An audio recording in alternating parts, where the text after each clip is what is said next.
গরুর মাংসের এই পেঁয়াজু কাবাবটা উপরটা একদম মুসমুসা কিন্তু ভিতরটা একদম সল্ট, সেই স্বাদ।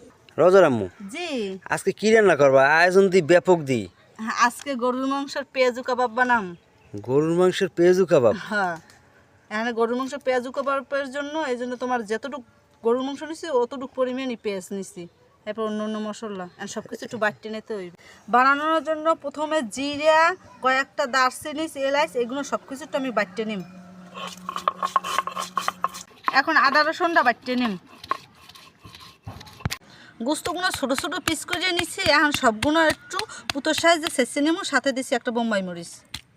এদিকে গরুর গোস্তটা কিমে বানানো হয়ে গেছে, পেঁয়াজটা কুচোই নিছি, হলুদের গুঁড়ো, মরিচের গুঁড়ো, এখন সস, এখন ধনিয়ার গুঁড়ো।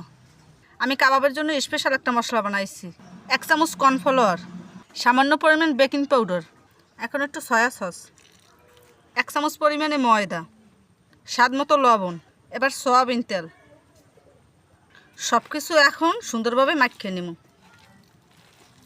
সুন্দরভাবে এগুলো মাখিয়ে নিতে হইবে। পেঁয়াজু কাবাবটা মাখা হয়ে গেছে, এখন এগুলো ছোট ছোট করে চপের মতো বানাই নিব। আর এই কাবাবটা ভাতের সাথেও খাওয়া যায়, রুটির সাথেও খাওয়া যায়, আবার সস দিয়ে হুদাও পরিবেশন করা যায়, যে যে বিলে খায়, কিন্তু সব বিলেই মজা লাগে। গরুর মাংসের পেঁয়াজু কাবাবগুলো বানানো হয়ে গেছে, এখন এগুলো ভাজে নেব। গরুর মাংসের পেঁয়াজু কাবাবগুলো এইভাবে সুন্দর করে ভাজে নিব, হালকা হালকা জালে। ওয়াও, সেই একটা কালার আইছে। রোজার আম্মু, তোমার কাবাবে দিয়ে দি মৌ মৌ করতে আছে কিরানে। দর্শক, রোজার আম্মু গরুর মাংসের পেঁয়াজু কাবাব করছে দুপুরবেলা, সাথে আছে পানি ডাল আর এই পেঁয়াজু কাবাব, আর আছে লেবু, গাছের বোম্বাই মরিচ। আব্বু নাও নাও। সেই সেই স্বাদ। গরুর মাংসের এই পেঁয়াজু কাবাবটা উপরটা একদম মুসমুসা কিন্তু ভিতরটা একদম সল্ট।